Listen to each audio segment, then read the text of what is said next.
This is for the players.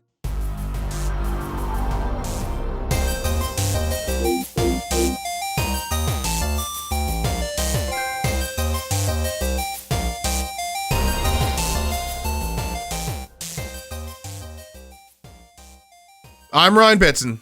I'm Max Cooper. And this is for the players, the Pop Culturist PlayStation podcast.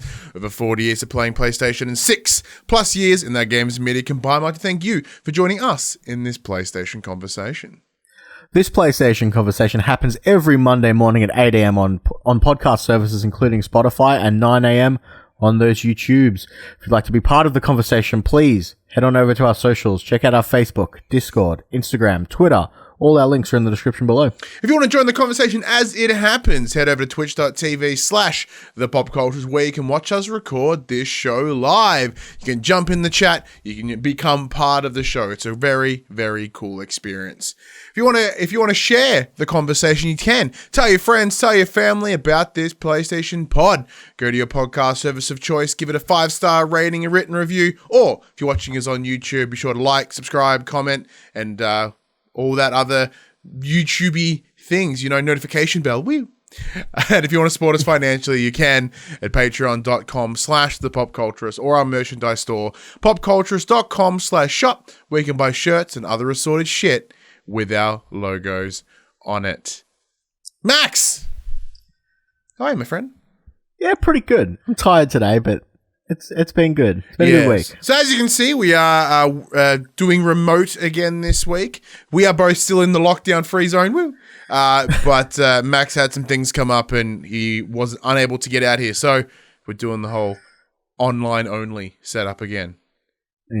Just for this week. I'll be back in the studio next week, especially to talk proper ghosts. That's right. So we are better than even bury the lead. This will be our Ghost of Tsushima first impressions. That'll come later in the show. And then our review will be coming the following week. Apparently it's like 50 hours, dude. Apparently it's a beast. Yeah, well, that's why I said to you, full disclosure, I refuse to try and finish it by this week. Yeah, I completely understand. There is no way. I think I've put more time into it than you have at this point. Yeah, so I've been playing it for the last hour while my kid's been asleep. I said to Ali, I'm like, I'm going to go get stuff set up, and she's asleep, so I'm just going to play some games at the same time. And you got your smooch last night as well, but yeah. So we managed to. Yeah, no, I played for a smidge last night as well. I didn't play too much. It's I'm liking it so far, but we'll talk get about into it more. that. We'll just give a little bit of a sprinkle, a little bit of a teaser before we head into that. But how's the week been, man? What else has been going on?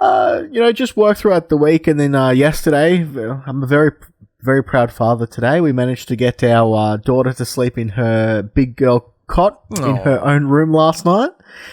After last week's debacle of she lasted 2 hours and then just absolutely cracked the shit, so she slept in our bed with us. This week, she stayed in there the whole time. Very good. Nice. I mean, I know it's only one night. We'll try again tonight. Fingers crossed everything's fine again, but it's looking good. Yeah, no, it's a good thing when it does happen. Like as I said, James is he got foot and mouth, teething, and like a cold all at the same time, like a year and a bit ago. So he just kind of came in our bed at one time because that's the only way he would sleep, and then he hasn't left, which is good and bad because it's a relief having him there. It's nice, it's comforting, and like I'm sure I'd be anxious as fuck if he was at the back end of the house again. Except there's also the catch that he now brings his toys into bed and falls asleep. So last night I woke up on a dragon. It was very pointy. It was not the nicest thing. But apart from the Ghost of Tsushima's, Max, because my week's been boring as fuck, so not a whole lot's happened. I built Thanos in my Marvel Crisis Protocol. Nice. That was a good bit of fun. That's a fucking expensive model, but it's huge. So it's him and then his giant throne. So his throne's a big set piece in the game. Okay. It's awesome. But other than that, what have you been playing? So I've been hitting the back catalogue a little bit lately. Well, that's good because Dave Chataway in the chat says he's been doing the exact same thing. I've been playing a little bit more of Horizon Zero Dawn. Nice. I have been playing Age of Empires 2. Is that the fancy pants new definitive edition? Yeah, or whatever? the definitive edition. Yeah, so one of my friends recently built a PC, and now there's 8 of us all playing Age of Empires. It's quite fun, and I am not as good at that game as I remember myself being. Man, I had the same thing. I was talking a big game at work. So one of my clients, he's a big fan of Age of Empires. Understandably, he's fucking awesome. So I was like, "You can't be that good, man. I'll fight you. I'll take you on." He decimated both Paris and myself in like minutes. It was actually really embarrassing for us. I don't even know how he did it. He's like shortcutting it. And next thing there's like monuments and like barracks and everything. And it was absolute chaos. But apart from that, that's pretty much it. Obviously, been playing Ghosts, but mainly, Age of Empires and. So where are you at in Horizon Zero Dawn? So I am up to the. I've just gotten to that area that's like the big arena. Yep. I'm a little bit before you. I think. Yeah, in my replay, I'm a little bit before that. I think I'm heading there right now, so I'm not. We're pretty close, but that's not what I've been playing this week. Even though I've been kind of wanting to, it's not what I've been playing. What I have been playing is the Spoods DLC. Yes, I saw that you sent me a photo. Yeah, so I was essentially just killing time until Ghost of Tsushima came. So I was like, oh no, what can I play? What's nice and quick? Oh, Spoods. I want to do the Spoods before Miles Morales the back end of this year, so sweet.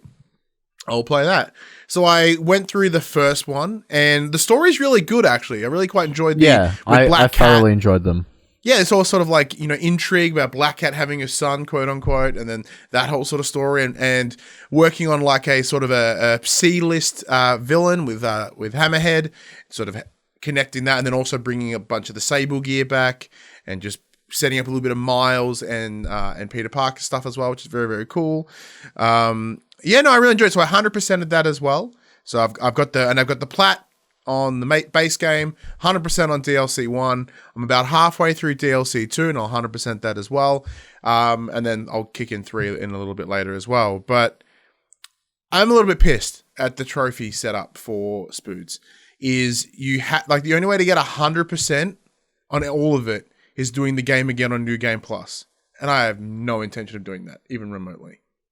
But it looks like you can just beeline. It's all about just beelining the story on whatever difficulty to get the 100%. But yeah, it's like what 25 hours. I'm like, I want to play. It's probably. Granted, it's probably not 25 hours in New Game Plus when you've got all your suits, all your upgrades. You can skip the cutscenes. That's very true. It's probably significantly shorter. Yeah, but because it's on like butthole difficulty, like that'll be the big problem, I think. Well, see, that's currently what's been stopping me from going back and doing the Final Fantasy VII remake plat. Yeah. It's despite the fact that there's a chapter select, you've got to beat all of the chapters on the hardest difficulty, and despite the fact that I get to keep all my gear, it's hard.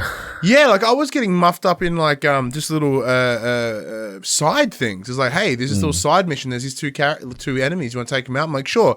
Just decimating me. I'm like, I wouldn't put on any higher at all. Yeah. But yeah, no, that's the big thing. So I've been working on Spoods and chipping away at Ghosts as well. But yeah. So before we jump into our news section, I will, or as we do every week to keep me accountable, this is the Ryan Get Less Fat update. As of this morning, I have lost a total of 19.7 kilos. I am fucking this close to my halfway goal of 20 kilos. Like this close. So have you figured out what your prize will be? No idea. Because it's that weird, like, cause I think we talked about it last week with the tattoos. Like, one of my friends pitched that I should get a tattoo because I said I want something to celebrate, like that's permanent, like something on a shelf or something to remind me not to be that fat guy again. Just sort of like to make that real. And I was talking to Millie about it after we chatted, and she was like, "Sure, I got no problem with that." I'm like, "You've always had a problem with me getting a tattoo. Why has this changed?" I have a feeling she just thinks I'll puss out and not do it. And you know what? There is. I'm not going to lie. There is a there is a running going on how long it will take you to puss out on the tattoo. Oh, who's part of this bet? Is it you and like Cass? It's just Millie. But speaking of tattoos, and Cass, as you mentioned, he's actually just booked himself in to get a Last of Us themed tattoo. Oh, really? So you're getting the old big fern and moth? No, I believe he's getting a like Ali's hand holding the knife. Interesting. It looks alright. I would have thought maybe like the Firefly logo or something would have been pretty cool, but I don't know. He's a bit of a strange kid. Yeah, I heard that. I have heard that. But yeah, so I'm like this close to my goal, and then once I pass it, then I'll look at it, and because I also have to take into account that I guarantee within like a week everything will be shut down again, so I might not be able to get it now, but we'll give it a little bit of time. Got to work yourself up to it. Well, that's the thing. It's out at no cost. I don't know who to go to. I've got a guy that I can put you on. You got a guy? I got a guy. All He's right. done all mine. Hook me up with your guy. Almost all of Ali's. That's good enough for me. Hook me up with this guy. But anyways, let's get into the section we call Inform the Players. We tell you about what happened this week in PlayStation. Now, as we do whenever we do a remote episode, Max and I will be going one-to-one on the news stories just to keep things fresh while there's less shit to look at. And Dash goes, I hope you like needles. I ain't too phased. Let's kick off with some PS5 news. Woo! So earlier, a couple of months ago, when all this pandemic started happening, everyone was worried that there wasn't going to be enough PlayStation 5s run. Everyone was like, we've got to get our pre-orders as quickly as possible. You know, production's shut down. It's going to be hard. Yeah, because China obviously being the essential ground zero of the current pandemic, there was concerns about them getting to a point. And apparently they're on the mend and they're doing well, and like Foxconn's back up and running, so production seems to be going pretty smooth. Yeah, so Sony appears to have a real confidence in the PlayStation 5 also, as it's increased its production on its next-gen platform. Previously, Sony had planned to ship between 5 to 6 million units by the end of March 2021. It now expects that number to be somewhere in the region of 10 million during the same time period, essentially doubling their production. Hell yeah. Which is good news. That's really good news, actually. So seeing as the PS4, if I remember right, sold like 1 million on day one in the US alone, I think it's a very smart call to sort of get that first shipment in like, the 10 of millions. Because obviously we'll be fighting for one here in Australia. We'll endeavor to get one, at least both of us or one of us. We'll do some unboxings and some vids. But it is cool to know, because like that, I have a feeling that 10 will go very fast depending on allocation. I mean, that's 10 million worldwide. That's, in the grand scheme of things, not much. That's not much.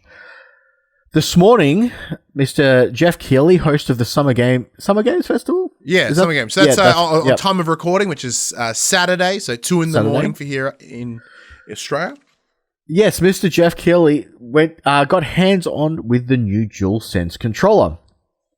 So on the stream this morning, he showed a DualShock 4 sitting next to the new DualSense controller, showing that the DualSense is slightly larger. Keighley also confirmed that the PS5 pad, or the DualSense controller, was a little heavier than the DualShock 4, which does make sense with all its extra rumble features, its haptic feedback, all that stuff. And he also confirmed that there are no back buttons on it after Sony released the back button adapter for the DualShock 4. Yeah, so we see a couple of things. We show the front. He's showing the triggers, so you can see very clearly the back, and the back is pretty much as you expect. It's just got the old sticker and crap on it. I mean, nothing too exciting. So it's got the whole two-tone look as well, which you've seen with the undercarriage of the the gooch area of the controller is black, where the top and back is the white. So there's very clear design aesthetic moving across all. Now that we've seen the console, we can kind of see how it all connects together. Yeah. And the buttons themselves, which are those sort of clear whitish buttons, I think they look all right. You know what I mean? I remember originally we were a bit hesitant, so it's good to see that. Okay, cool.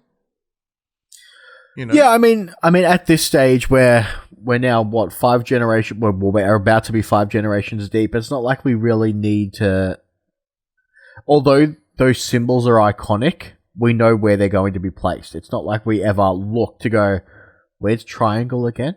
Where's circle? Yeah. We should have that muscle memory to sort of know where they are. Yeah.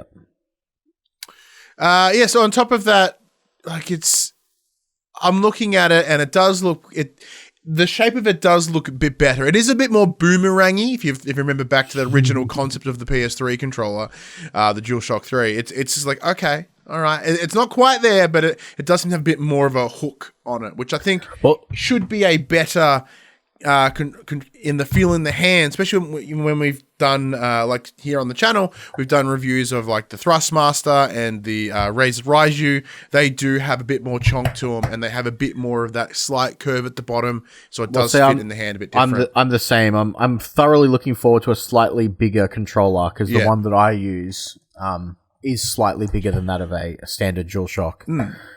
Well, because although the Thrustmaster is just out of reach, it does look very similar to the Thrustmaster actually, in terms of its shape, and that feels great in the hand actually. So, having seen it in a hand, because previously it's just like here's a rendered picture of it. Yeah, a flat 2D picture of it. Yeah, and like so it's cool to see it in someone's hand, and even if it happens to be Geoff Keighley, who seems to have his hands on everything. Shout out to Geoff Keighley.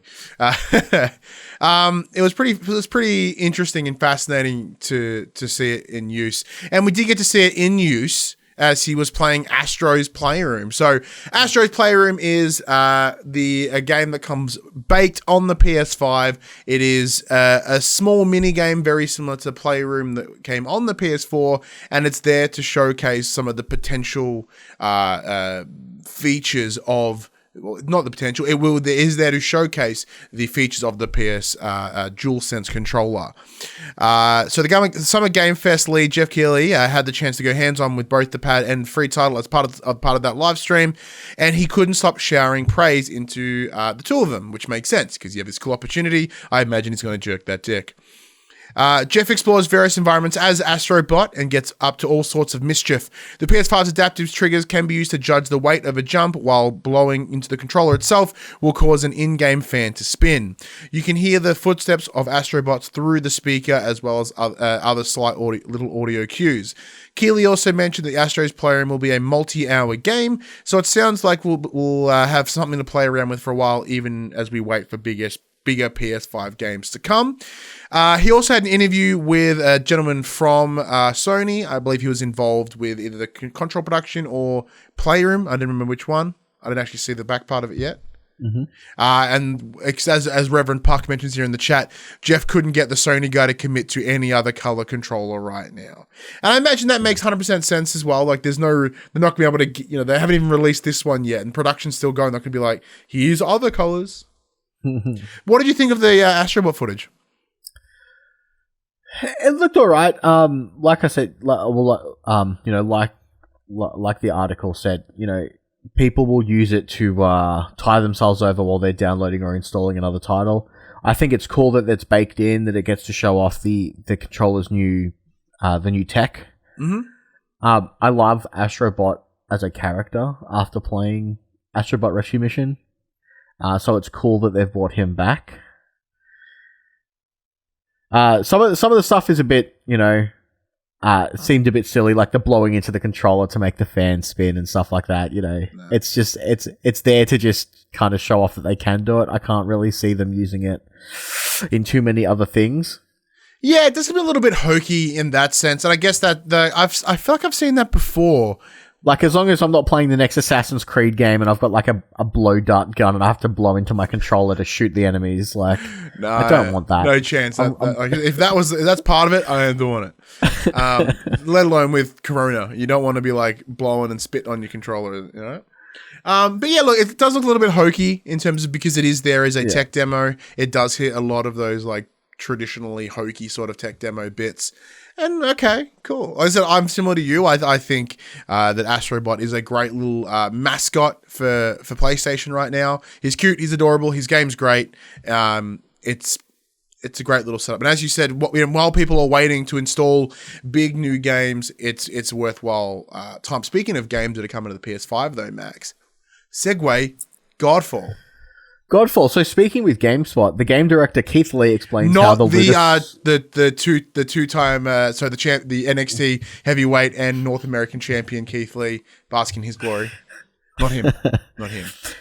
Well, Keith Lee explains how the looter slasher plans to do this. Quote, what's exciting about the DualSense controller is the fact that it has stereo vibration in terms of its rumblers, as well as resistance on the triggers. So one of the things that you can do is to create for the first time a sensation of your weapon hitting another weapon and how it will resonate. The fact that if you're sliding across the ground, depending on the surface of the material, you might slide on gravel or sand or water. The way the vibrations work really feel like that of the surfaces you are sliding on. So it's a lot more powerful in terms of creating an experience. Lee goes on to state that since Godfall is an experience all about melee combat, the range of different weapons on offer makes the DualSense controller incredibly exciting for them. Weapons will clash with one another in a number of different ways, and Counterplay Games is looking into ways of telegraphing to the player that an enemy is about to attack you from off-screen. Yeah, this is a game that I'm still not, like, even remotely interested in. What about you? It looks cool, but I have a feeling that it's going to fall into Destiny's trap of if the grind isn't fun, what's the point? Well, because like for these sort of games as servicey things, like I know you're a big Destiny guy back in the day as well. Like, so did not even those like that looter shootery but melee twist kind of even entice you? Like it does seem cool, but like I said, like. So the end game of those games is hunting for the loot that you want with the perfect roll on that loot for its abilities. And if that gameplay loop isn't fun, and you're spending the majority of your time doing said gameplay loop, it gets repetitive if it's not fun, and it just doesn't. It's just not worth the effort, and that's why I've fallen so hard off Destiny lately. Because the grind wasn't rewarding enough and wasn't fun to do the same thing over and over again to get that one piece of gear that you want.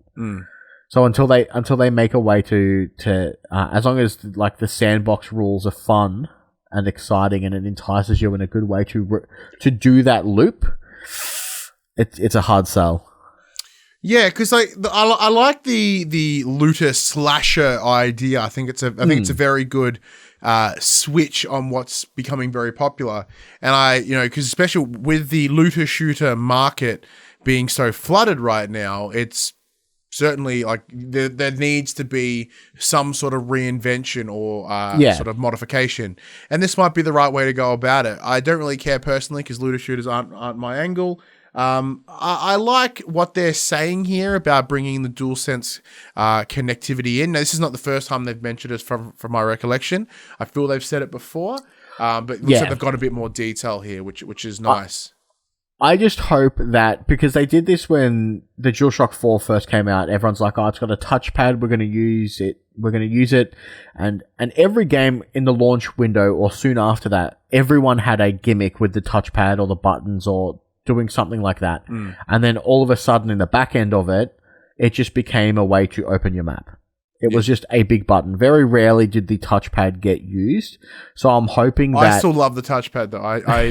I like having the big button. Even if it's just a big button, I like it being a big button. So I'm hoping that the new bells and whistles of the DualSense gets used more often and by more things, and not just as a gimmick throw in at the start to show it off, and then it kind of gets forgotten about by the end of the...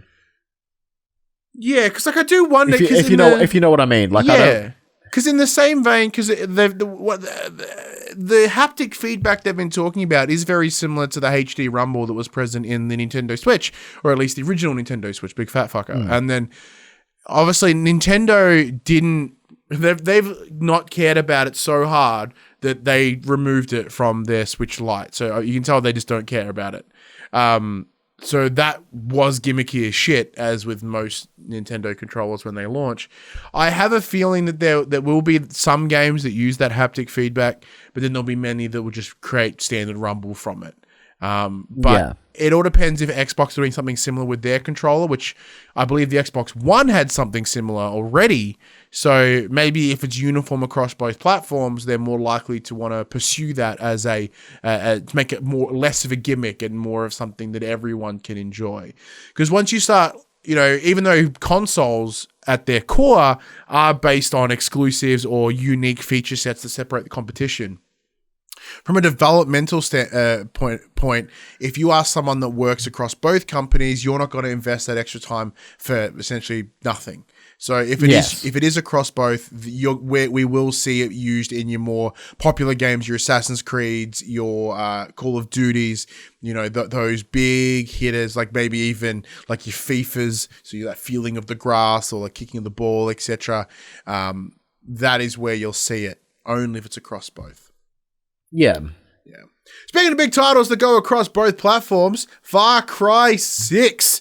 As we discussed last week at the Ubisoft Forward conference, it was fucking announced. Far Cry 6 is real. It's happening. It's got old Esposito, Gus Fring, Breaking Bad, front and center. Ooh, that trailer is dope. Now, because when we recorded last week, Max, it hadn't dropped. It hadn't happened yet. What do you think? As someone who has come into the Far Cry series late, as in I think I've only played Far Cry 5, I really enjoyed Far Cry 5. And now that currently all the Far Cries are on sale at the moment, I've been really tempted to pick up. I know everyone raves about Far Cry 3, so I've been tempted to pick that up. It's like $10, not even. Yeah. Well, I as much of a shill as I am, I currently have a Uplay Plus subscription because, it's free skis at the moment because of Uplay Forward. So all the Far Cry games are currently free for me, so I might check them all out. Give it a bill. In the chat, Reverend Park jumps in and adds that 3 and 4, yes, Blood Dragon, and 1 and 2 is up to you. So I number 1 didn't really do it for me because it was mostly PC. Never really spent time with it. The second one, I played a lot with one of the first games I got on my PS3, and yeah, it was cool, except for all its like there were some moments, there were attempts at realism in the game that kind of took away from it, with the idea of like your gun jamming, you have fucking malaria the whole time, and every time you cross an intersection, there's someone there ready to shoot you. That was really frustrating. I hated that shit. Number 2, 3 is fantastic. I believe I've never finished it, which is a shame because I love it. I really, really enjoy my time with it. 4, I've never played, even though I like the idea, like the whole Nepal setup. 5, fantastic. I love 5 so much. New Dawn, brilliant, which is the sort of the spin-off to Far Cry 5. There was a lot of things that they implemented in New Dawn that I think we'll be seeing going forward, or at least potentially. There's a lot of like RPG elements in terms of colored level systems for your weaponry. It had a co-op, so you and a friend, so we could play together and storm base and whatnot. So good friend of the show, Padge, he and I did a lot of that game together, which was great. But yeah, the Far Cry 6 looks awesome. I do wonder where they're going to go, because I think Far Cry 5 had some really awesome things to say in terms of the idea of that like culty religious setup, that as a concept. Now, granted, because no development studio is bold enough or brave enough to commit to what they have to say, right? They're like, oh no, this isn't a commentary on religion. This is just a game. We're telling a story. Like, no, dude, you guys are saying something fucking fierce about religion, all right? Same as Division 2. Apparently Division 2 wasn't political. Yeah, it was. And I think I hope they go with the route of Far Cry 6, like, oh no, we're this is about a dictatorship, and like if they don't tackle that shit correctly, then it's not so fun. But do you think that Ubisoft is the company to do that? No, they never have been. But like, they can't stand there and make these accusations of their games aren't political when they are. The story premises are incredibly political, and they're picking and choosing what they believe to be a political stance because they don't want to aggravate anyone. And I think that's probably one of the big reasons why Last of Us is getting the bunch of shit that it has, is because they had something to say and they've doubled down on it and they've committed to it. And that will cause backlash. But as we'll talk a little bit later, that game's selling fucking gangbusters, man. Like, there seems to be this understanding or this agreement that movies and books, they're art, man. They are the thing. They can say things and do things to make you feel, make you understand. But games, man, nah, it's just mindless shit. It's like you're not supposed to hit those things. And I'm hoping with Far Cry 6 they go down that route and they actually have something to say and they're amazing. When you have an actor like Esposito, like it's going to be awesome. He is going to be a beautifully cool, calm, calculating fucking villain. And we see him with his son. Not sure what the story is there, but the whole premise of the trailer was that as a dictatorship, there is a balance between the power that we have and the people, and it's important for us to ensure that balance and show that we are the fucking boss. And like that sounds horrible. I like it. No, I agree. I look forward to seeing what they do with it. Especially, like I said, I thought Far Cry 5 was absolutely phenomenal. So I hope they continue on that path that they set up for themselves in Far Cry 5, yeah. I completely agree. But yeah, so with the announcement of Far Cry 6 this week, that did also mean the announcement of their collector's edition, because that's what Ubisoft does. They have the standard, the silver, the gold, whatever, and a collector's edition. This one, it comes with the game. It comes with the season pass, with 3 lots of DLC within that season pass, a collector's case, which I presume is like Steelbook. Yep. An art book, because they always come with one, 10 stickers, a soundtrack, chorizo keyring, which I thought chorizo was meat, so that's interesting, and a map of Yara, which is the area that you will be spending the game in. And of course, the big ticket item that comes with these collectors, it's no statue, Max. It's a 72 centimeter replica flamethrower that you have to put together. So full disclosure, when I first read this story, I did not see the word replica, and I'm like, oh, I'm going to get a flamethrower. Like, take my money. I was like, Elon Musk is working with them. They're going to give me not a flamethrower, and this is going to be great. But yes, that's going for about $200 US, so I expect $350 here Australian. Yeah. Is a model flamethrower enough to get you excited? Not for that price, it's not, no. But I will definitely be getting this game. Yeah, I'll be getting the game. I won't be getting it. The puck confirms in the chat, chorizo is meat. However, it's just the handicapped dog's name in this game. So it's a character, not an actual like a little thing of sausage. Dash asked the question, are you guys going to talk about the new FMV game? We'll jump that in the quick bits. Padge will also be getting that flamethrower for sure. Yeah, friend of the show, Padge, who seems to somehow only get collector's editions, he'll have that shit, no question. Yeah, I know. Yeah, we have to roll your eyes at Padge, because it's just, I don't know how he does it. He absolutely does it. But yeah, I don't have any room for that prick anyway. I'll just play the game. Just give me the game, damn it. Just mount it have it drop down from the ceiling. Yeah, just hang. Well, I've got the, you guys can't see, but I've got the Kratos axe made by Ethan from Tag Mods in here. Maybe I can just start hanging shit from the walls. We'll get like one of those crazy restaurants with shit on the walls in here, Speaking of crazy shit, let's talk some No Man's Sky. Oh, No Mansky. Long time no chats. So last month, No Mansky received a crossplay update, but this month, it's receiving a new update called Desolation. It adds a completely new playable environment to its vast reaches of space, in the form of abandoned freighters filled with loot and story beats. This is a free patch and will work in both the standard and VR modes. So once you've gathered all the salvage you can carry, you'll need to plan your escape route. But it's here where you'll start to encounter some problems. Sean Murray, founder of Hello Games, said, quote, in the panic to flee the ship, hazardous items spill out, defense systems get scrambled, and environment controls begin to fail. Some vessels may have even been overrun by hostile alien lifeforms. You may want to take some friends along to increase your chances of making it out alive. I love the fact that these guys are still giving love to No Man's Sky after its poorly received launch. Were you someone that was on the hype train for No Man's Sky on launch? Yeah, I bought it. I pre-ordered it. I pre-installed it. I played it, and I was a little soured by it. I'm not going to lie. I have been back since, and the game is kind of really good now. So I'll definitely, I think I've still got it installed, so I will probably most likely check this stuff out. Yeah, man. So I like the idea of being able to raid freighters in space and get what I can get.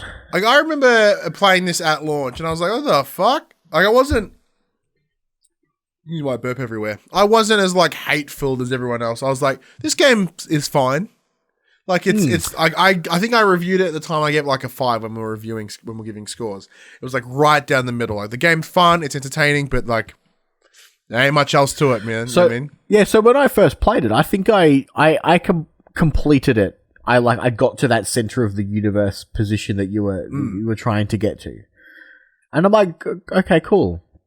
And then I realized that the fun in this game is not doing the game, it's playing and experiencing everything that it has to offer. Yeah. Because I did try to go back around, what was their big update that happened? So I think that was the multiplayer one where they added true multiplayer where you could actually play with friends. It's like August, a couple years ago. Yeah, I think so. I think it was about a year ago, maybe. Yeah, maybe I remember checking it out and I was like, oh, cool. The gameplay loop's exactly the same. Like, because it's an interesting point. Like, you can add all this crap to it, but when the core gameplay is not entirely riveting. And I fucking love farming games, man. Like, repetitious gameplay is my shit. And yet somehow No Man's Sky didn't really get me in that way. So when you're adding all this cool fluff and stuff around it, there is still an inherent problem with it. Its bones being a concern. But obviously for you, those bones aren't an issue. No, I thoroughly enjoyed just exploring the worlds and seeing what I could find. Doing all that kind of stuff. That's one of the reasons why I kind of like Minecraft so much.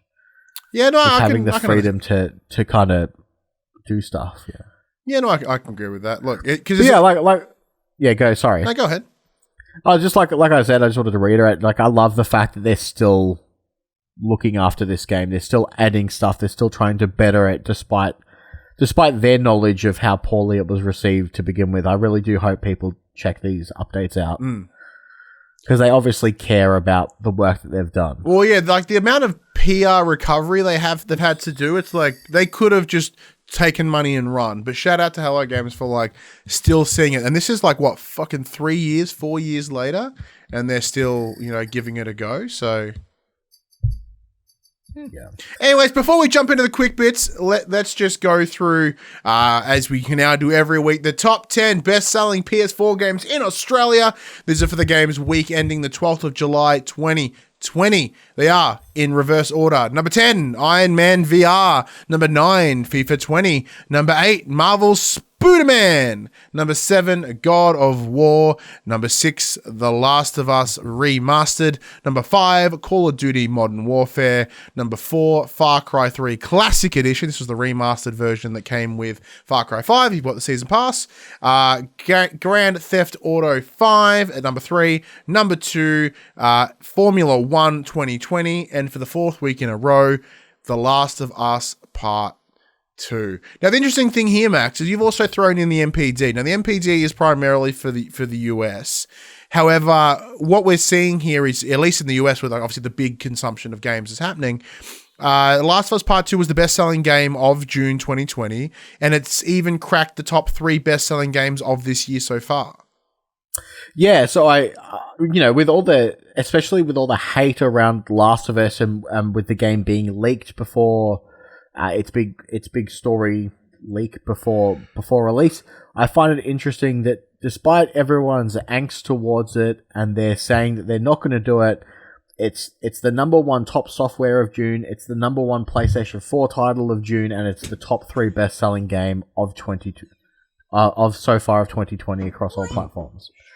So people are definitely buying it. Yeah. Which is good. The game deserves to be played. Hell yeah, it should. And it's one of those situations of like all this controversy around it. Is anything is probably stirred more people wanting to buy it. Like Last of Us was already going to be a big title. Like that is a massive given. Like it was going to do well. It was going to be well. But now with this additional layer of controversy, I also still find it amusing that GTA 5 is still in the top 5 of like every month. Yeah. It's absolutely crazy. That game will last forever. I'll be playing it on my PlayStation 8. That and Call of Duty Modern Warfare as well. It's one of the best-selling games of this year, and second on PS4, for this month as well. So Call of Duty, That game came out in October of last year, and it's still kicking ass this year. Yes. And that will be the case until the end of the year. All right, quick bits, Max. What we got? So jumping from games to film, earlier this week, Tom Holland posted on Instagram a photo of his Nate chair along with the quote, "Day one, #Uncharted." But it turns out, according to a statement sent to Games Radar, the film crew is currently prepping and the company is, quote, hoping to start shooting soon. So there is still time for another director to leg it. It will happen. Someone will bounce again. Now, did you see a photo of him recently where he just looks like Randy Orton? I really enjoyed that. That made me laugh very hard. Destiny 2's Beyond Light has been delayed until the 10th of November. Yep. This is a gnarly week. So I'm pretty sure, isn't Cyberpunk that week as well? So November 10th will be Destiny 2. Assassin's Creed Valhalla is 17th. Yeah, that got announced this week at Ubi Forward as well. And Cyberpunk is 19th. So there's 2 days between Valhalla and Cyberpunk. Fuck me. Guess which one's not going to get played? Valhalla. We'll do our very best to get on our hands on those ones as early as best we can. Thankfully, we do have some bit of connection with both Bandai Namco and Ubisoft here in Australia.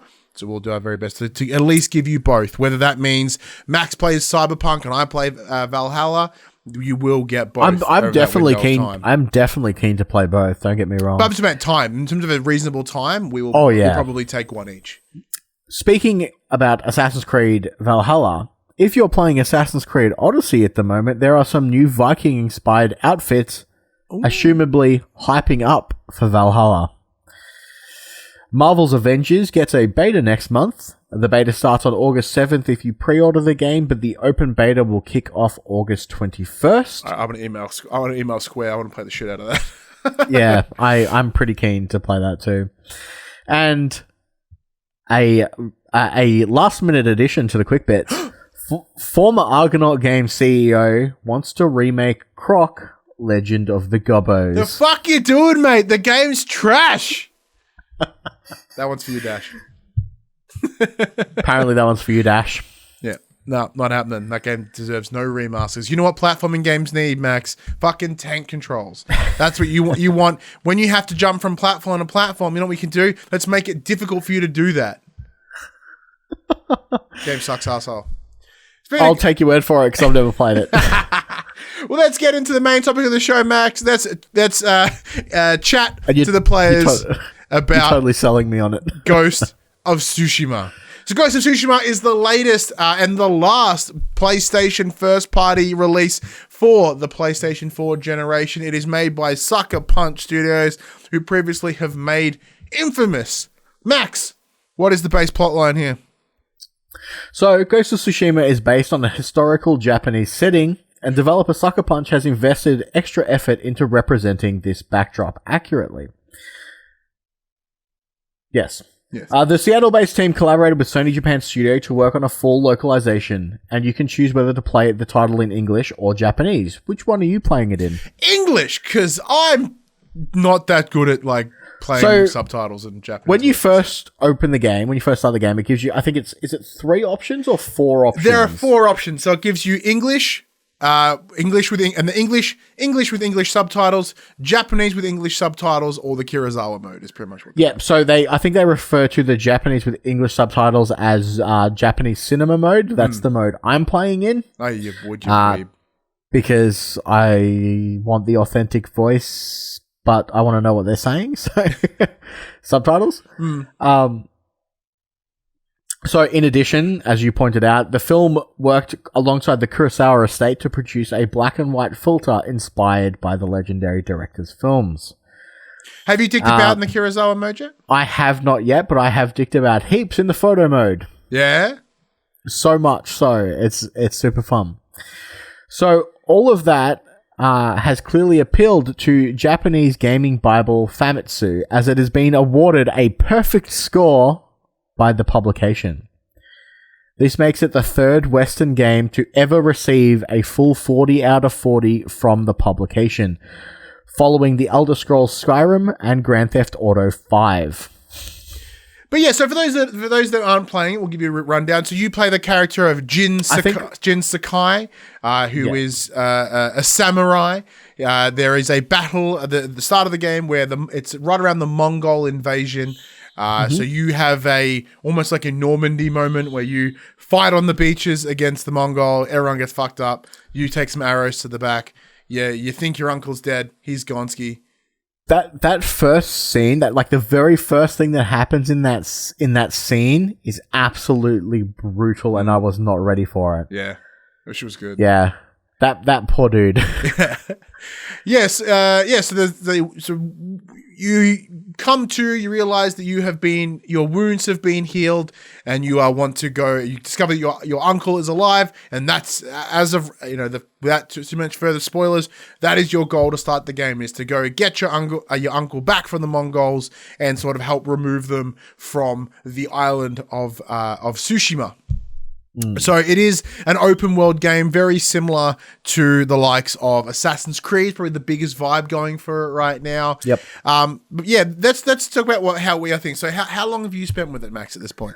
I've maybe played 2.5 to 3 hours. Your very so first far. impressions. So I'm I think I did like the opening prologue, and I've done the first 2 missions. Okay. Nice. Yeah. So I'm very early. So I've only just really started getting into the open worldness of it. So I am shit. I did 3 hours on stream. No, 1, 2, 3. I think I did 4 hours on stream, and I played about an hour a bit extra. So 5.5 hours deep at this point. So I've done not a lot of the main quest. I'm kind of like, the way I tackle open worlds is I do as many available missions in this one area, go to the locations, and then I move through. As I head towards whatever the next story beat is, I'm clearing as I go. So even though I've been playing for like 5-6 hours, I may not be like super dense into the story, but I'm experiencing the world. I'm taking a lot in. I'm seeing side characters. I'm doing all the little side collectibles as I go. One of the first things I really want to mention about this game, because as we've discussed in the past, Japanese culture, samurais, all that shit is not for me. It is not my wheelhouse. I honestly don't really care for it. However, I'm not hating it here. The story isn't pulling me in. It's not invoking emotion in me. Like when they hear about his uncle or these villages are getting mushed, I'm just like, I don't care. Like, when I look about games like God of War or The Last of Us, where I am emotionally moved just by playing and experiencing the game and just how character beats, the story beats, I'm not getting that here. But it has been mentioned in numerous reviews that the game it starts kind of slow, so maybe I'm not over that first hurdle yet. What about you? So as of, I know you're very early, but is the story getting its hooks in you? Is it intriguing you in any way? Yeah, I like I'm liking it so far. Obviously, like you said, I'm very early in, but it seems like it's one of those almost revenge questy. But you're it's not so much as it's a big rescue mission. Yeah, you're trying to find and save your family. So. But I love that. I love that era. I love that style. I'm loving the artwork of the game. It's hitting all the right beats for me. Yeah, I agree with that. Like from because I said that the gameplay, I had a feeling that the thematically, I'm not going to care about the game, but like from its design standpoint, I find it quite attractive. Even if its menu system is like ink on papyrus or like paper, I guess. So that part looks really sick. Like I really quite like that design aesthetic. And the world itself is stunning. It's absolutely stunning. So the big question is, Ryan. Yes. Which horse did you pick? I picked the grey one, which is the third one, and I named him Kage, which I thought was Cage, which apparently translates to shadow, even though it also sounds like chicken karage, which is what I used to get from Rice Workshop. So I picked the black one. And I also named him Kage. Yeah. So my horse and name were selected from the chat during the stream. I have been enjoying streaming it though, because I'm not like super invested in it in terms of I'm enjoying it, but I'm not like super focused on what the game has to offer in terms of its story, it's allowing me to fuck ass around and have a good time. Well, see, I'm enjoying streaming. That was one of the other reasons I picked to play in Japanese cinema mode, because when I'm playing it, I now have to focus because I can't get distracted and look at another screen because they're speaking Japanese, and I need to read the subtitles, so it makes me focus and take notice of things more. Although in saying that, I would also always pick Japanese and subs over dubs any day of the week. No, I don't have a stance in that argument because I don't watch the animes. But I am looking forward to trialing in Kurosawa mode. I do like the idea of it being in black and white. I think it would add an extra touch to it. Mm-hmm. But the game looks so pretty. Yeah, so it's so colorful and vibrant. It would almost be a shame at the same point to turn it into grayscale. Yeah, and that's because I did dick about in the Kurosawa mode this morning, and it was that exact thing. It was like the world is so bright and colorful and stunning. Like, I didn't want to take away from it. Like, I've just come off of The Last of Us, where the entire palette is grays and browns. Like, I don't need that shit. I want color. That's another reason why I played Spider-Man and I played SpongeBob, because they're all colorful and happy.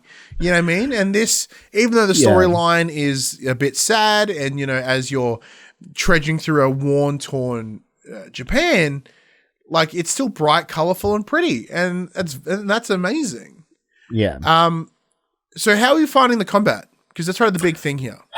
Combat is. I'm really enjoying the combat. I think, you know, as they pointed out in their, was it the state of play that they did on it, where they talked about how quickly it is to kill the enemies. Yeah, man.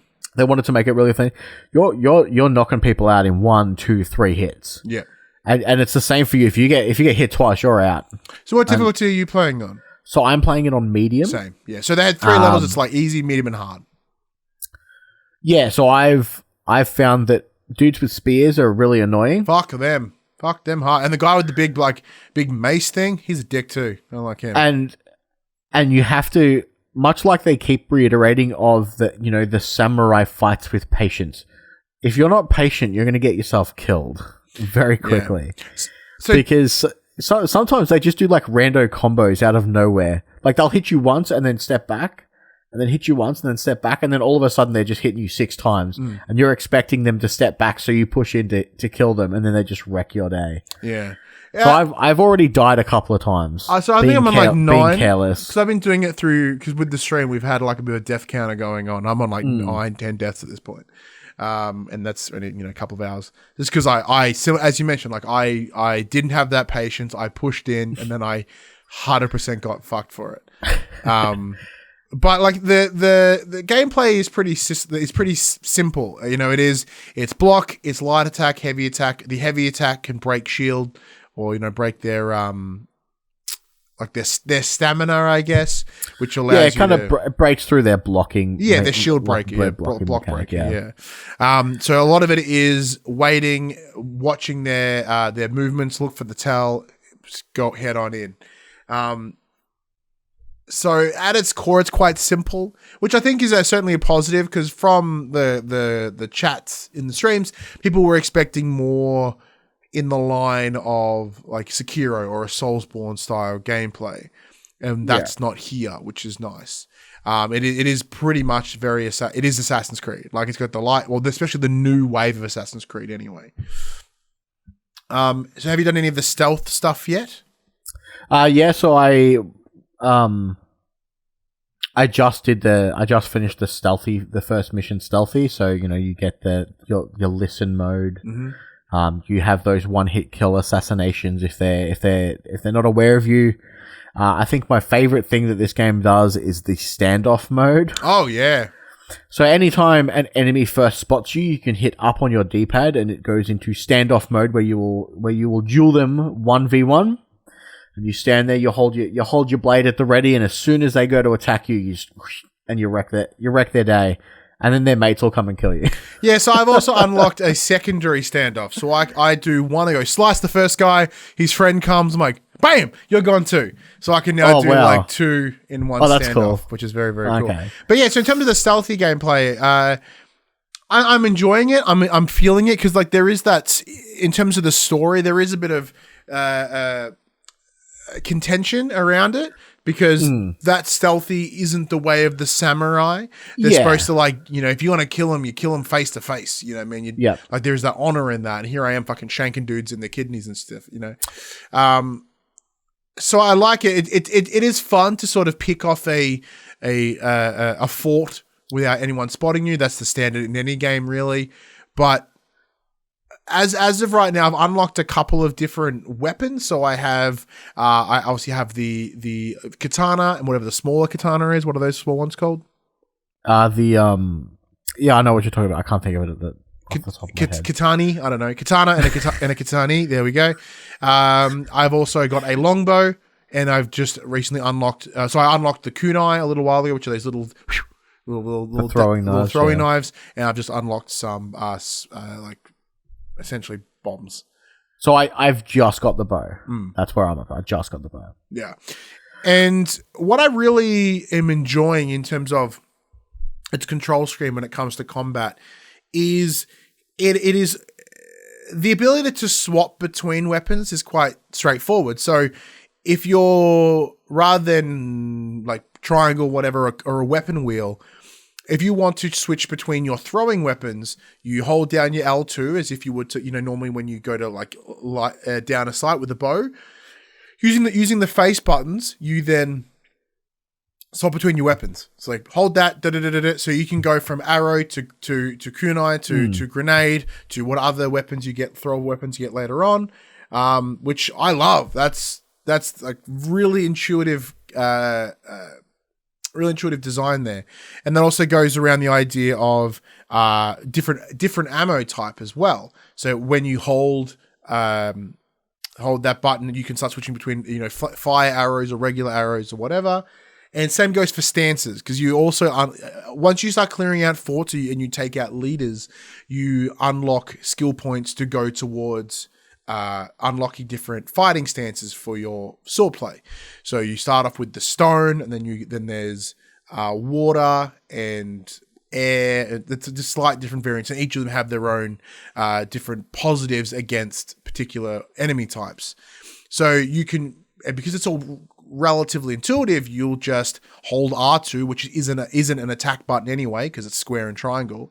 So as you hold that, then you change to your stance, and next thing you know, you're going from two-handed to one-handed, and as enemies come at you, you can quickly change your stance depending on the enemy that's coming. And it's really smooth, and I find it does give you that added advantage during gameplay. So 9 times out of 10, I'm really shit, and I forget to change stances.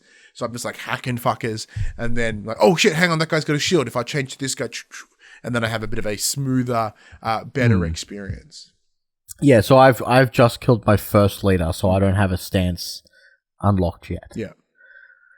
So I'm looking forward to that, but it's been fun so far. Also going back to the stealth mechanics, it's very forgiving. It is a bit, like, yeah. It's got the similar detection to that of Assassin's Creed, like you said. So you get the little bar, and as they keep looking at you, it extends. So you can go run into tall grass or duck behind out of sight, and they'll come and check out the area. But generally, they won't raise the alarm unless they fully until that essentially countdown timer counts down.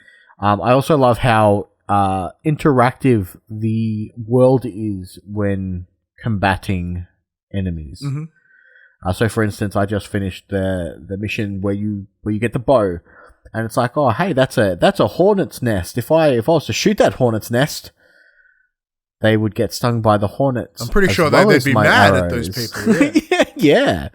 There's obviously the classic red explosive barrel. And then it teaches you to, like, if you shoot torches, sparks will fly out and things catch on fire. Yeah, so once you get the flaming arrows, like say the enemies are coming at you from down a hill, you can shoot the grass or just light the grass up in front of them. Yeah. So I found that very interesting. I accidentally burnt down the grass that was a hiding patch, so I couldn't sneak in anymore because I set that on fire by accident. Bold strategy. It didn't work out very well. No, not at all. Moving on from that, I'm loving the mechanic of the what do they call it? The little yellow circles. They're Oh, the resolve. The resolve meter. Yeah. Yeah, so every time, well, I got a resolve for doing a bamboo cutting challenge. Yeah, so throughout the world, there's a series of mini games that you can do to increase your resolve. So when they originally showed the state of play a little bit a while ago, we saw there was there in the bottom of the corner. We could see it filling up. We could see it being used, but it was never explained to what the resolve was. Where here primarily, from what I've experienced so far, is it's a little feature to help you unlock health. Then you use it to sort of use harder attacks. Like I recently just unlocked one called Heavenly Strike. So that is like a slightly fancier move, and that uses some resolve, and then you gain resolve when you take people out, and so it is that slight risk and reward. So if you start chomping up a place, you're gonna get that, and you get your health back. Yeah. I love mechanics that have that risk reward of you're low on health, but you get health. You need to push forward and continue doing that. Yeah, no, it is very cool. So like, as I said, even though the game at its core isn't interesting to me because I'm not a fan of that Japanese culture, there's enough within the gameplay to keep me going. Now, for the nature of the show, I will still finish it. And we'll may not have that because it's like 50 hours apparently. So we may not have it by next week, but it may be the week after. Well, if not, we'll give you an update in the coming week. Do you reckon you'll be able to get to the end of it by then? I hope so. I'll definitely be playing it almost every day. So big dog, I'm so proud. Give it a crack. So I do have some thoughts from the community. So I reached out. This is a section we call from the players. That's all people that watch and enjoy our show. We got a good friend, Ghost in the Machine. He added that he is stunned. He goes, "This is literally the Assassin's Creed Japan that I've been waiting for, with a little slice of The Witcher for good measure." Now, as someone that really didn't spend a lot of time with The Witcher, do you see that comparison here, Max? Yeah, The Witcher combat's very similar. It's got your light attack, your heavy attack. Yeah, I can see that. The open worldness of it, the collecting. Yeah. Yeah, right. Definitely can see it. Additionally, Vermont National Tiles. Now, you guys can also contribute to the conversation if you head over to Twitter. That's Twitter @PopCulturists, or also our Twitter handles, which you can see below our faces. They've added, "I've seen enough that it makes me want to go buy it." So he obviously hasn't picked it up yet. It's getting a lot of Horizon Zero Dawn vibes to him, and that is one of his favorite PS4 games. Benny, he's also added, it has a few gameplay and animation issues that I have gripes with, but the world and environment far outweigh those minor things. That I would agree with. There's a couple of animations, like the outfit that I'm currently wearing. When I go into a duel, it does that, like from the back of the thigh shot onto the enemy. A part of it keeps going through my shawl or my cape. And I'm like, oh, like you by zooming in down there, it's really showing that clipping, and it's actually pretty bad. So I'm like, oh, it's a little bit shit, but what are you going to do there? Additionally, I've found when you run up a hill, the feet of Jin don't change, so it looks like you're just digging your feet into the world and run. Like it's like there's like one run animation, and regardless of going up or down a hill or left or right, it's literally treating it like a straight plane. Yep. But yeah, have you had any gameplay hiccups or gameplay I haven't issues? I haven't had any hiccups yet, but it's early days, and I'm notorious for getting hiccups in games. Giving it time. Yeah. Over on our Facebook group, Stephen Butcher jumps in and goes, "Very, very and pretty and fun." So very, very pretty and fun. Haven't finished it yet, obviously, but I can see it being a very empty world once completed. I think that I would say that's probably very likely the case, because once you sort of finish it in an area, especially as you start unlocking stuff, there's no real reason to go back. Like there are sort of hub towns which will have merchants and different things that you need, but there's, as of right now, the only difference is what that town has compared to another. There's no like town exclusive gear or town exclusive designs, or because you can fully customize your character. But it's all right. So there's not a real reason to go back there once you've cleared it out, which is a bit of a shame. Long-term supporter of the show, Sean Levitt, jumps in with his final statement. Love the art style, beautiful game. Gameplay looks to have good depth. I would have killer hay fever if I lived in this world. I would agree with that. Due to particles flying around in the air at all time. There is constant leaves and pollen fucking everywhere, and I'm watching it and I'm getting congested.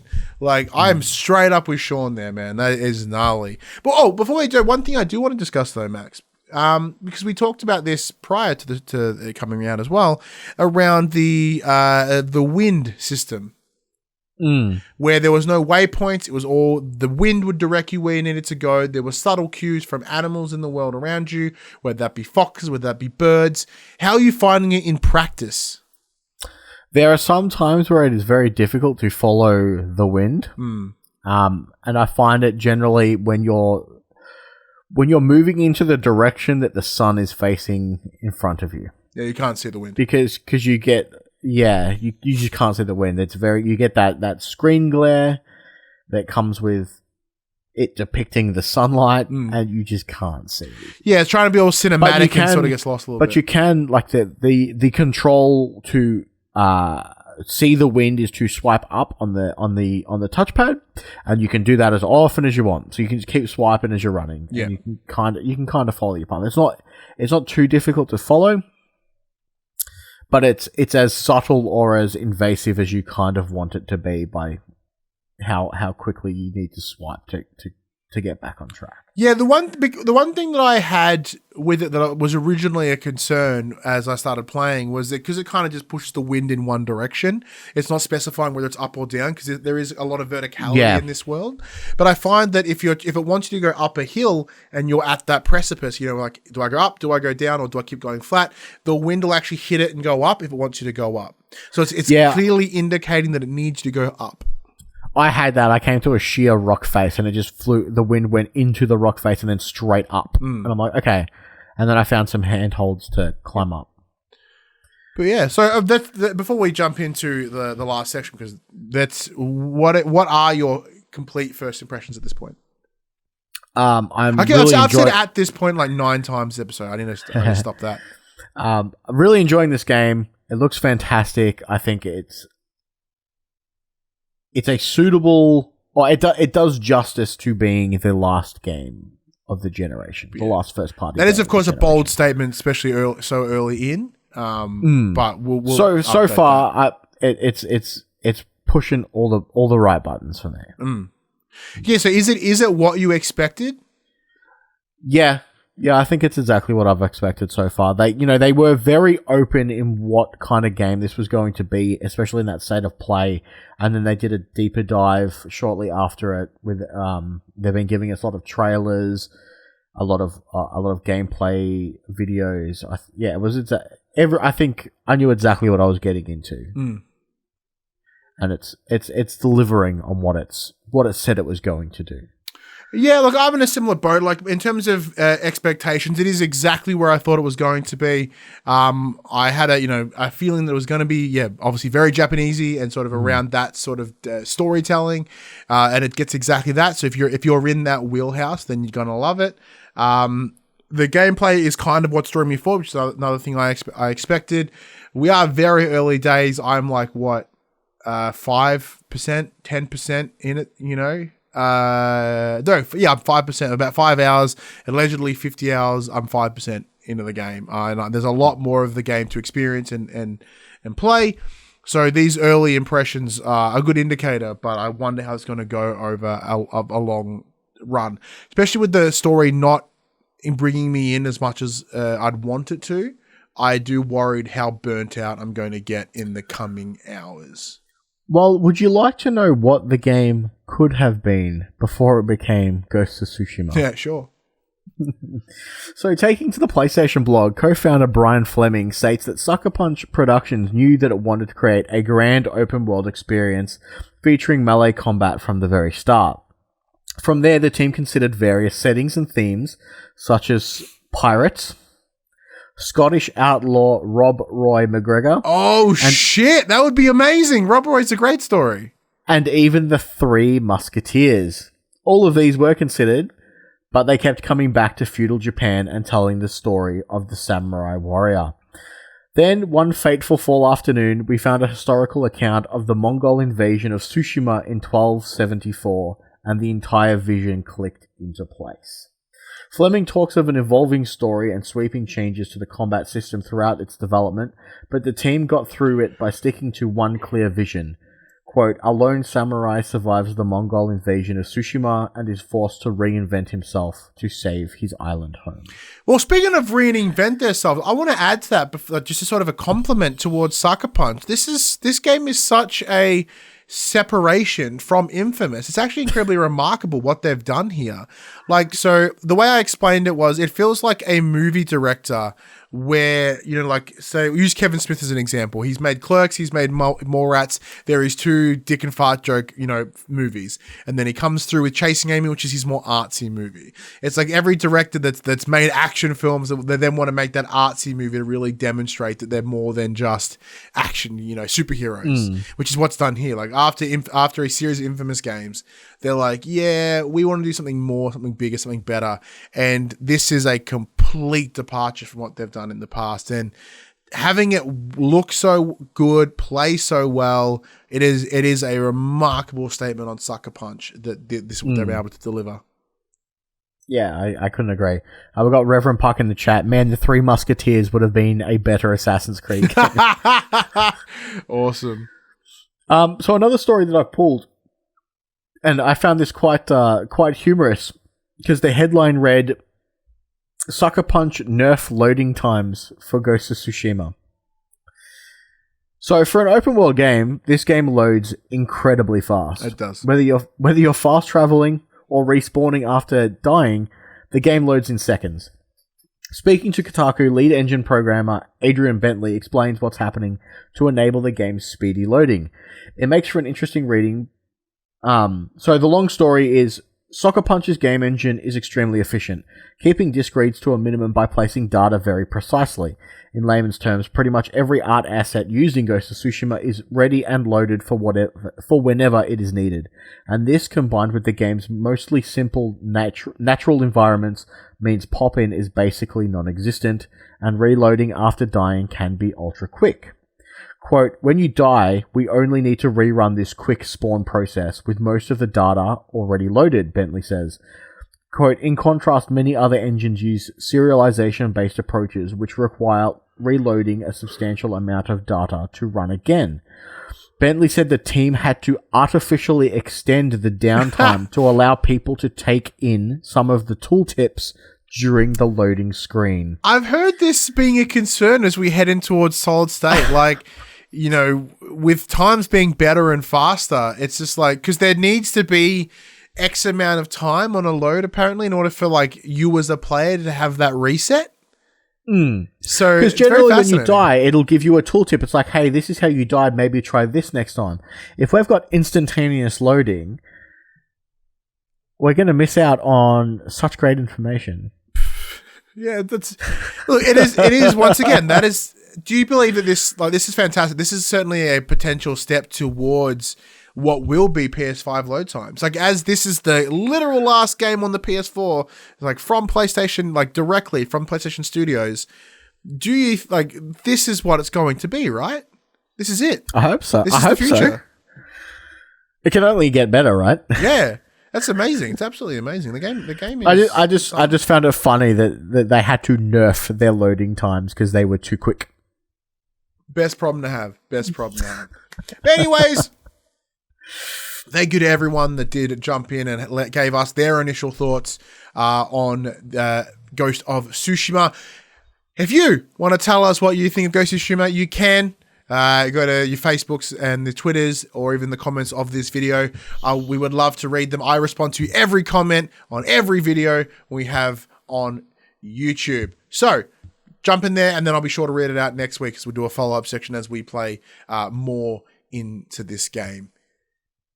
Oh, and I should also mention as well, thank you to PlayStation Australia for providing us the code to this game. Should mention yes. That. Now, I'm really sorry, everyone. I know this is your favorite segment of the show, but there is no drop once again this week. All right, Let's pull up VG 24/7. Let's see what they have to say. I don't know if there's even anything coming out. As I use my clicky ass keyboard. All right, let's have a look. VG 24/7. We need to go to July. Let's see. Ghost of Tsushima. So what week are we needing here? We are needing from the 20th to the 25th. All right, let's see. Got Rock of Ages 3, Make and Break. 2 PC games. Crisis Remastered on Switch, apparently, but I doubt that's happening. Carry On, which is only coming to PS4 anyway. No, there is literally nothing, according to VG 24/7. Yep. The next game of note to come to PS4 is Destroy All Humans, and that is on the 28th. That's a week and a half away. But that also includes Skater XL, which I'm hoping to get on. So if I can get Ghost done before Skater, that'd be awesome. And Fairy Tales that week too. Oh, shit. Get excited. That's what I'm going to be playing that week. So you're going to go from one Japanesey game to another. Oh, it's going to be great. Look at you. You get Weeb Month. Weeb Month's going great for you. Yeah. Anyway. The Weeb month of July. Who knew? International Weeb Month. There you go. International Weeb. All right, let's send this bad boy home, Max. No worries. This PlayStation conversation happens every Monday morning at 8 a.m. on podcast services, including Spotify, and 9 a.m. on those YouTubes. If you'd like to be part of future conversations, please check out our socials, our Facebook, Discord, Twitter, Instagram. All of our links are in the description below. If you want to join the conversation as it happens, head over to twitch.tv/thepopcultures where you can watch the show live. And you can jump in the chat just like Dash did, just like Reverend Puck, Mad Dog. There's someone else there. Nope, I missed it. Oh, and Dave at the start as well. Thank you everyone that comes and joins. We love doing the show in general, and we love doing it with you guys watching, chatting, and becoming part of the show. It's great for us sort of have that feedback as we go and sort of add different insights into what we're talking about. If you want to share the conversation, you can tell your friends, tell your family about this PlayStation pod. Go to your podcast service of choice. Be sure to give it a 5-star rating and maybe even a written review. If you're watching us on YouTube, be sure to like, subscribe, get the notification bell, and help support us there. And if you want to support us financially, you can at patreon.com/thepopculturist or your merchandise store, popculturist.com/shop, where you can buy shirts and other assorted shit with our logos on it. And until next week, I'm Ryan Betson. I'm Max Cooper. And that was For the Players. I'm glad I didn't have to lay down this week. That's a big plus for me.